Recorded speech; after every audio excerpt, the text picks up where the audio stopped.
한 주간도 여러분 평안하셨지요? 네. 하나님의 평강이 저와 여러분 삶 가운데 함께하길 간절히 소망합니다. 아, 그 사람이 두려움을 갖기 시작하거나 걱정과 근심이 있을 때 두려움이 찾아오면 우리에게는 평강, 성경에는 평강이라고도 하고 평안이라고도 해요. 그래서 헬라어로는 에이덴이라고 하거든요. 근데 히브리어로는 샬롬이라 그래요. 여러분 무슨 뜻인지 알겠죠? 예, 샬롬, 평안, 평강 이런 것에 대해서 이제 이야기를 하고 있는데요. 그것이 언제 깨지냐면 두려움을 느낄 때, 걱정과 근심이 있을 때 그것이 이제 평안한 마음들이 깨지기 시작해요. 그래서 우리의 삶도 그렇고 우리의 마음가짐도 그렇고 굉장히 흔들리기 시작하죠. 저는 이제 군대 입대해서 처음 들어갔을 때가 생각나요. 첫날이 아직도 생생해요. 머리를 빡빡빡 깎고 들어가서 거기서 보급품을 받고 이제 그때 한 내부반에 그냥 이렇게 마룻바닥처럼 양쪽이 쭉 돼 있고 거기서 그날 밤에 누워서 자는데요. 그냥 빼곡하게 그냥 쭉 자는 거예요. 거기 한 50명인가 같이 한 내무반에서 이렇게 쭉 해가지고 일렬로 해서 양쪽 두 군데 나눠서 이렇게 딱 자거든요. 제가 이렇게 저는 딱 중간 정도에 누웠었는데 중간에서 누워 있다가 살짝 고개를 들어서 옆에 딱 봤더니 똑같은 머리가 이렇게 쭉 있는 거예요. 그러면서 제 마음 안에 여러 가지 마음이 들었습니다. 무섭다. 신나게 집에 가고 싶다. 꿈이었으면 좋겠다. 내가 여기서 뭐 하는 거지? 여러 가지 생각들이 드는 거예요. 그래서 나는 눈 감고 일어나면 바로 집에 도착해 있을 거야. 집일 거야. 라는 생각, 그런 기대함, 그런 것들만 막 계속 생각나는 거예요. 그래서 제가 거기에 있으면서 제 마음이 어떻겠습니까? 두려운 마음, 걱정되고 근심하는 마음들이 제 안에 막 쌓이는 것을 보게 됐어요. 그러니까 내 생각하는 것도 그렇고 행동하는 것도 굉장히 불안하더라고요. 제 나름대로. 또 거기에서 우리가 사회에서 입고 있었던 옷을 다 싸가지고 신발하고 다 같이 해가지고 소포로 이제 보내거든요. 그때도 굉장히 실감이 안 났어요. 이게 진짜 사실인가? 나에게 이런 일이 닥치는 게 이게 맞는 건가? 아마 군대 갔다 오신 분들은 다 아실 거예요. 조모 집사님 입소했다가 다시 나오셨잖아요.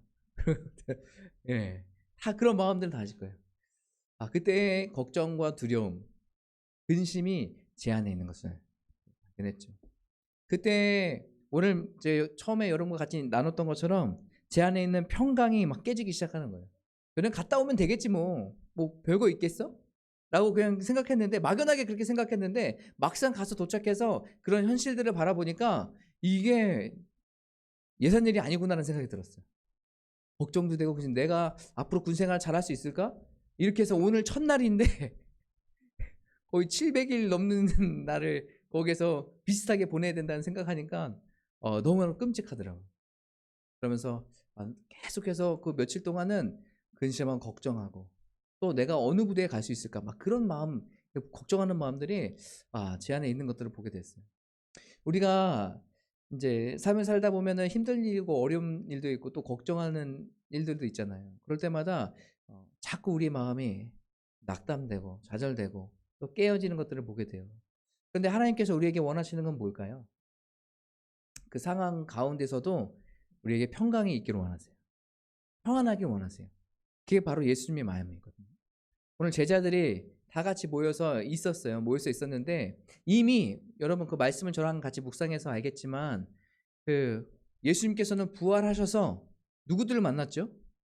무덤을 찾아온 그 마리아들을 통해서 그 천사가 예수님께서 부활하셨다는 것을 얘기했잖아요. 그렇죠? 그리고 그들이 제자들에게 부활의 소식을 전했어요. 맞죠? 그리고 그 얘기를 듣고 나서 누가 가요? 베드로가 뛰어가서 그 빈 무덤을 확인하고 세마포를 확인해요. 그리고 나서 예수님이 진짜 부활하셨나? 하고 놀랍게 여기면서 다시 와요. 그것을 누가 알겠습니까? 제자들이 다 같이 있었으니까 다 알겠죠. 그리고 나서 또 한 무리가 한 두 제자가 엠마오로 가는 그 두 제자가 예수님을 만나게 돼요. 그래서 예수님께서 뭘 하십니까? 성경을 막 풀어주세요. 이 성경 말씀에는 이렇게 나왔는데 이렇게 이루어질 것이고 이렇게 될 것이다라는 것을 성경에서 풀어주고 이들이 예수님이었구나를 깨닫기 시작해요. 그리고 이것이 부활하신 예수님 만난 일이다라는 것을 알고 제자들에게 가서 뭐랍니까? 얘기해요. 예수님께서 부활하셨다. 부활하셨다. 지금 이 모여있는 제자들은 뭐예요? 다 예수님께서 부활하셨다는 그 소식을 다 들었던 사람들이에요. 그런데 이들은 뭘 하고 있냐면 지금 모여서 두려워하고 있어요. 여전히. 또 오늘 말씀에 이 누가복음 말씀뿐만 아니라 사복음서 다른 요한복음에도 마찬가지고요. 이들을 이 이야기를 표현할 때 뭐라고 얘기하냐면 이들이 아직도 의심하고 있더라고요. 부활의 소식을 전했어요. 그리고 접했어요. 그런데 그럼에도 불구하고 뭐예요? 아직도 예수님께서 부활하셨다고? 계속 의심하고 있는 거예요. 예수님께서 전에 갈릴리에 사역하실 때에도 끊임없이 제자들에게 많은 사람들에게 얘기했어요. 뭘 얘기했습니까? 내가 부활하게 될 것이라는 것을 얘기했어요. 그것을 들었던 제자들이에요. 그런데 지금 진짜로 돌아가시고 나서 부활하셨는데 이 부활하신 사건을 소식을 전해 들었음에도 불구하고 이들은 어떻게 하고 있습니까? 계속 의심하고 있는 거예요. 설마 진짜 이게 맞나? 오늘 말씀에도 실제로 눈앞에 나타났음에도 불구하고 여전히 뭘 하고 있는 거예요? 의심하고 있어요. 그러면서 그냥 우리가 혼을 지금 보고 있는 거 아니야? 그러니까 이들 마음에 뭐가 있어요? 예수님을 만났어도 두려운 마음이 있는 거예요. 예수님께서 이 땅 가운데 오셔서 십자가 못 박혀 돌아가셨잖아요. 그러면 예수님을 따르던 제자들을 사람들이 알까요? 모를까요? 알죠. 여러분 그 베드로도 그 예수님께서 잡혀가셨을 때 그 뜰에서 있다가 너 같이 있던 제자 아니야? 라고 했을 때 뭐라고 얘기합니까? 그 베드로 아니라고 막 부인하고 가잖아요. 어떤 말씀에 보면 저주까지 하면서 가요. 예수님 막 저주하면서 나는 그런 사람 아니다고 잘못 봤다고 하면서 예수님 막 저주하고 그리고 막 간단 말이에요. 제자들에게 뭐예요? 지금 예수님이 잡혀서 십자가 못 박혀 돌아가신 것 이 자체는 뭐예요? 자기들에게도 큰 위협이 되는 거예요. 내가 지나다니다가 나를 봤던 사람, 나를 아는 사람들을 내가 예수님의 제자라고 했던 막 이렇게 이야기하고 다녔는데 그 사람들이 나를 알아봐서 나도 이런 고초와 어려움을 당하는 거 아니야? 그러니까 이들이 두려워서 어떻게 해요? 밖에 나가지 못해요. 그냥 안에서 그냥 서로 그냥 이게 조용조용히 있는 거예요. 예수님의 예자도 꺼내지 않고 그냥 주변 사람들을 피해 다니면서 살아가는 사람들 지금 이 상황이 지금 제자들의 삶인 거예요. 이 제자들의 삶 안에 지금 뭐예요? 예수님께서 찾아오셨어요. 부활하신 예수님께서. 하도 안 믿으니까. 직접 나타나셨어요. 근데 오늘 말씀에 직접 나타나셨음에도 불구하고 이들은 여전히 의심하고 계세요. 그래서 오늘 예수님께서 하셨던 내용이 뭐냐면 42절에 이렇게 나와 있어요. 이에 구운 생선 한 토막을 드리니 먹을 것을 갖고 오라고 얘기하시죠. 그리고 한 토막을 드리니 43절에 받으사 그 앞에서 잡수시더라. 이게 뭐예요? 완전하게 부활하신 그 예수님을 지금 제자들에게 보이고 계신 거예요. 너희들이 지금 나를 보고도 의심하고 있는데 내가 진짜 온전하게 완전하게 부활했다라는 것을 제자들에게 지금 알려주고 있는 거예요. 제가 만약 예수님이라면 너 예전에도 그렇게 얘기했고 지금도 얘기하고 지금 나타나서도 얘기했는데 이거 못 믿어? 너는 안 됐다. 성립도 글렀다. 넌 안 되겠다. 하고 내치고 다른 제자 찾을 수도 있을 것 같은데 예수님께서는 그러지 않으세요. 그리고 또 그들에게 막 화를 내시거나 그러시지도 않으세요. 그냥 그들이 믿을 수 있도록 참 증거를 손수 보여주고 계신 거예요. 내가 지금 부활했다는 것을 명확하게 지금 알려주고 있어요. 어떻게 해요? 제자들이 확실하게 믿을 수 있도록. 의심하는 마음이 사라지고 믿음으로 살아갈 수 있도록 지금 계속해서 예수님께서는 증거를 대고 계신 거예요. 저는 이것이 참 은혜인 것 같아요. 사람마다 어떤 사람은 듣고 믿는 사람도 있겠죠. 어떤 사람은 자기 뭔가를 체험해야 믿는 사람들도 있어요. 그런데 다 각가지 그 믿음들을 갖는 그 상황이 있는데 예수님께서는 그 사람에 맞게 각각이 말씀하시는 것 같아요. 왜냐하면 보고 믿는 사람이 있고 들어서 믿는 사람이 있고 어떤 사람 뭐예요? 만져서 도마 같은 사람 만져서 믿었잖아요. 만져서 믿는 사람이 있는 거예요. 예수님께서는 다 각 사람에 맞춰서 계속해서 증언하고 계세요. 어떻게 믿을 수 있도록. 여러분 삶 가운데 의심되는 그런 마음들이 있다면 믿음에 대해서 흔들리는 마음들이 있다면 여러분 기도하셨으면 좋겠어요. 하나님 내가 이런 마음이 들 때마다 하나님께서 예수님께서 주시는 그 증거들이 있기 원합니다. 내가 그것으로 다시 한번 믿음이 더 확실해지기 원합니다. 그럼 이렇게 기도하셨으면 좋겠어요. 우리가 세상 살면서 믿음이 흔들리는 일이 얼마나 많아요. 여전히 죄 가운데 거해 있는 나의 모습을 보면서 하나님을 따라간다고 하면서 여전히 하나님을 따라가지 못하고 세상을 따라가는 우리의 모습들을 보면서 나 자신을 실망하면서도 믿음이 흔들리기 시작하고, 또 세상의 여러 가지 현상들을 보면서 또 믿음이 흔들리기 시작해요. 왜요? 특히 교회에 이런 일 많잖아요. 교회 여러 가지 이제 일들이 많잖아요. 세상보다 더 악한 범죄들이 교회에서도 일어나고 있잖아요. 그런 거 보면서 어떻게 해요? 우리는 더 믿음을 지키면서 살아가야지 보다 좀 실족하는 마음, 실망하는 마음, 그러면서 이게 진짜 뭔가 하는 마음, 우리의 믿음이 막 흔들리신다는 거예요. 여러분, 우리의 믿음이 흔들려질 때마다 여러분 그 믿음의 근본이신 그 예수 그리스도를 바라보시기 바라요. 그리고 예수님 앞에 기도하세요. 하나님, 우리의 믿음이 흔들리고 있는데 다시 한번 예수 그리스도를 우리가 바라봅니다. 우리의 믿음이 굳건해질 수 있도록 인도해 주시옵소서 고백하며 나가는 저와 여러분 되셨으면 좋겠어요. 제자들은 여전히 그 안에서 두려워하고 있지만 예수님께서는 그 제자들을 찾아오세요. 먼저 제자들이 막 찾아다닌 것 아니에요. 예수님께서 찾아오세요. 우리에게 찾아오셔서 우리에게 말씀해 주시고 우리에게 평안 주길 원하세요. 이 두려워하고 있는 이 제자들을 바라보면서 예수님께서는 뭘 주기 원하셨을까요? 그 두려운 마음보다 지금 이 시간 가운데 평강 주시기 원하십니다. 요한복음 말씀에 요한복음 14장 27절 말씀에 이런 얘기가 있어요. 제가 간단하게 평안을 너희에게 끼치노니 라고 시작하면서 말씀을 시작합니다. 예수님께서 우리에게 주시기 원하시는 것은 그 평안이에요. 평강이에요. 예수님께서 우리에게 바라는 건 너희들이 세상 가운데 어떤 상황에 있을지라도 그 안에서 주님 안에서 평강을 얻기를 원하시는 거예요. 이것이 바로 우리를 향한 하나님의 뜻이에요. 우리가 세상 살면서 막 불안하게 원하십니까? 막 위태위태한 삶을 살기 원하세요? 아니, 그런 건 아니에요. 예수님께서 정말로 원하시는 건 우리가 어떠한 상황에 있을지라도 그 마음 안에 평강이 있기 원하시는 거예요.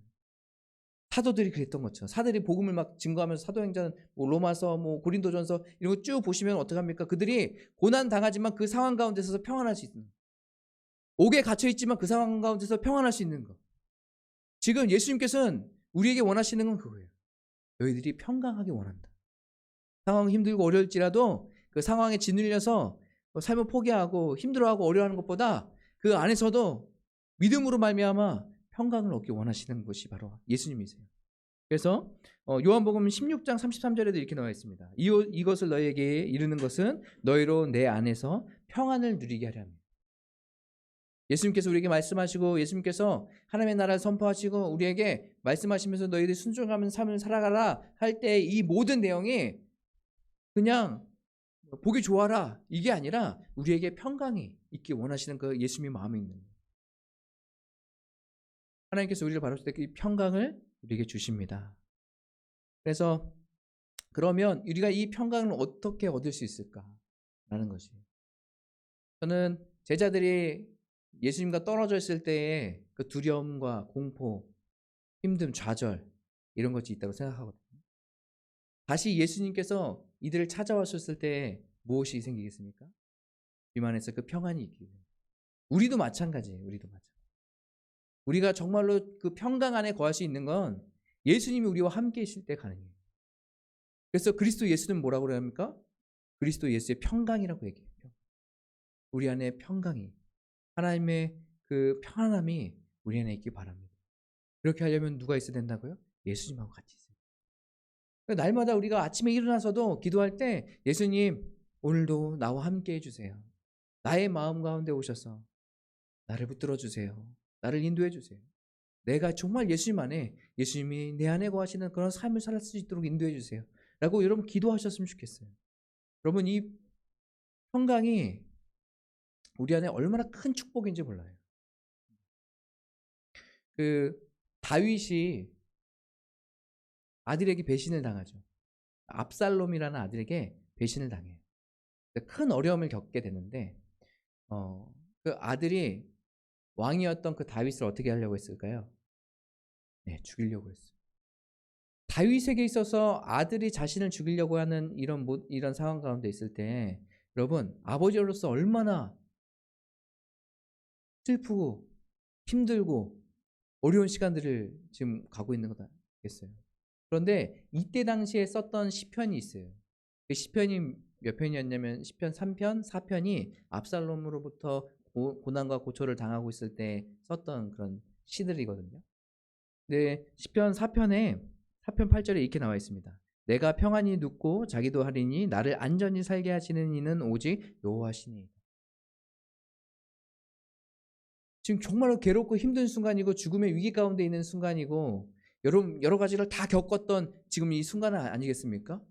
그러면 좌절하고 힘들고 어렵고 괴롭고 정말 그냥 멀리 떠나버리고 싶고 하는 그런 심정에 있어야 되는 그 다윗인데요. 그 다윗이 그 불안한 마음이 평강이 깨져 있어야 되는 그런 마음이 그 평강이 깨진 게 아니라 지금 오늘 말씀에 고백하는 것처럼 내가 평안히 눕고 자기도 한다라고 얘기해요. 그리고 나를 안전히 살게 하시는 이 바로 여호와. 지금 이 다윗은 뭘 하고 있는 거예요? 주님 안에서 평강을 찾고 있는 거예요. 주님 안에서 평강을 얻고 있는 거예요. 여러분 정말로 평강이 있고 평안한 삶, 주님 안에서 은혜를 누리는 삶을 살고 싶으세요? 그럼 주님을 찾으셔야 돼요. 주님을 찾지 않고 평강이 우리 안에 있을 수 없어요. 세상이 말하는 평강은 뭐 걱정 근심 없고 그냥 편안하게 잘 살아가는 거라고 여러분 정의할 수 있겠지만 우리 그 그리스도인들의 그 평강은 하나님이 우리와 함께 계시는지 그 예수 그리스도와 우리가 함께 계시는지가 중요한 포인트가 되는 거예요. 만약에 우리 삶에 걱정 없는 것 같은데 그런데 예수님이 우리 삶 가운데 안 계세요? 그렇다면 우리는 평강이 깨져 있는 상태. 그런데 우리에게 정말로 삶은 힘들고 어렵지만 여전히 부족하고 괴롭지만 우리 안에 예수님이 우리와 함께 계신다면 그건 우리는 뭐예요? 평강을 얻을 수 있는 상태가 되는 거예요. 그것이 바로 평강의 기준이에요. 사랑하는 성도 여러분, 저와 여러분이 이런 평강을 얻기 원합니다. 그러려면 어떻게 매일매일 예수님과 함께 해야 돼요. 예수님을 찾고 부르짖고 어떠한 일이 생길 때마다 주님 앞에 엎드리고 기도하는 거예요. 빌립보서 말씀에 이런 말씀이 있습니다. 제가 읽어드릴게요. 빌립보서 4장 6절 말씀에 아무것도 염려하지 말고 오직 모든 일에 기도와 간구로 너희 구할 것을 감사함으로 하나님께 아뢰라. 그리하면 모든 지각에 뛰어난 하나님의 평강이 그리스도 예수 안에서 너희의 마음과 생각을 지키시리라 라고 말씀하고 있습니다. 오늘 이 평강에 대해서 이야기하고 계시면서 이 말씀에서 평강의 두 가지를 얘기해요. 총 세 가지지만 기도와 간구를 함께 묶어서 두 가지로 제가 얘기할게요. 첫 번째는 기도하는 거예요. 기도. 여러분 어려운 문제를 만났을 때 우리는 어떻게 해야 돼요? 주님 앞에 엎드려야 돼요. 기도해야 돼요. 어려운 문제 만났는데 그냥 어떻게 되겠지? 그냥 아무 생각 없이 그냥 세상이 하는 대로 똑같이 그냥 따라하고 뭐 불법을 저질러도 괜찮고 마음이 그냥 묻어져 있고 여러분 그런 상태로 있다면 여러분 지금 잘못된 신앙생활을 하고 있는 거예요. 여러분 우리 매 순간순간마다 어떠한 일이라도 우리는 주님 앞에 엎드리는 일이 필요해요. 그래서 제가 읽어드렸던 것처럼 모든 일에 기도와 간구로 주님 앞에 나아가는 얘기예요. 두 번째는 이겁니다. 두 번째는 감사함으로 나아가라고 해요. 여러분 감사할 수 있는 건 주님을 신뢰할 때 가능한 거예요. 주님을 의지할 때 가능한 거예요. 주님께서 주신 그 소망을 품을 때 가능한 거예요. 감사하죠. 기도와 감사함으로 말미암아서 어떻게 해요? 하나님의 평강이 그리스도 예수 안에서 우리 안에 있게 된다는 거예요. 저와 여기 있는 모든 성도님들은 다 주님의 평강 안에 있길 바랍니다. 편안함으로 나아가기 바랍니다. 그러니까 헬라어로는 뭐라고 그랬죠? 에이레네. 들어보셨죠? 에이레네라고. 히브리어는 뭐라고 해요? 샬롬이라고. 여러분 이것을 기억하셨으면 좋겠어요. 하나님 내 삶 가운데 우리 가정 안에 우리 교회 안에 여러분이 있는 직장 안에 정말로 평안이 있기 원합니다. 평강이 있기 원합니다. 기도하셨으면 좋겠어요. 거기에는 여러 가지 문제도 있고 어려움도 있고 저도 이제 가정을 같이 돌보고 같이 있으면서 어떻게 한 번도 안 싸우고 한 번도 뭐 안 좋은 일이 없고 이럴 수 있겠습니까? 항상 긴장할 때도 있고 또 안 좋은 일로 어려웠고 힘들 때도 있죠. 그런데 여러분 그럼에도 불구하고 그 안에서 주님께서 주신 그 평강이 함께하길 바랍니다. 문제에 집중하지 마시고 그 문제보다 우리에게 주시는 그 하나님의 놀라운 은혜 이것을 더 기억하시고 하나님 오늘도 우리가 예수님과 함께함으로 말미암아서 주님께서 주시는 그 평강으로 살아갈 수 있도록 인도해 주시옵소서 라고 고백하고 기도하고 또 감사함으로 나가는 저와 여러분 되셨으면 좋겠습니다. 그것을 기억하고 이 시간은 같이 찬양했으면 좋겠는데요. 찬양은 아무것도 두려워 말라라는 찬양이에요. 이 찬양 가사를 보시면 참 너무 좋은 것 같아요. 제가 읽어드릴게요. 아무것도 두려워 말라. 주여 하나님 나의 하나님이 지켜주시네. 놀라지 말라. 겁내지 말라. 주님 나를 지켜주시네. 이 얘기는 뭡니까? 주님이 우리와 함께 계시는 거예요. 제자들 두려워하고 있는 제자들에게 예수님께서 찾아가셔서 그들을 만나주시고 그들에게 부활의 기쁨, 소망을 선포해 주셨던 것처럼 오늘 두려워하고 어려워하고 힘들고 하는 우리에게 예수님께서 찾아오셔서 말씀해 주고 있어요. 여러분 이 찬양의 가사를 좀 기억하시면서 함께 기도하고 주 앞에 나가시겠습니다.